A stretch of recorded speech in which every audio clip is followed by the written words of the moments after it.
এখানের গাছগুলো দেখে মনে হচ্ছে সত্যিকারের, দেখো মা এটাকে, এইগুলো দেখে মনে হচ্ছে সত্যিকারের গাছ।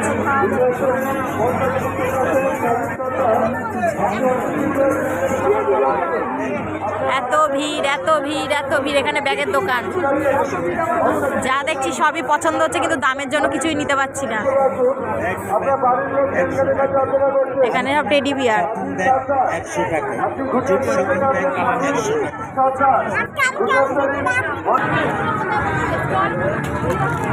এটা হচ্ছে কাঠের নাগরদোলা, মিকি মাউস, এটা হচ্ছে ব্রেক ড্যান্স, ওটা কারেন্টের নাগরদোলা। কারেন্টের নাগরদোলা লোক ভর্তি হয়ে গেছে, এইবার মনে হয় চলবে। আর ওই যে সুনামি রাইড, মা ওই যে সুনামি রাইড, ওই যে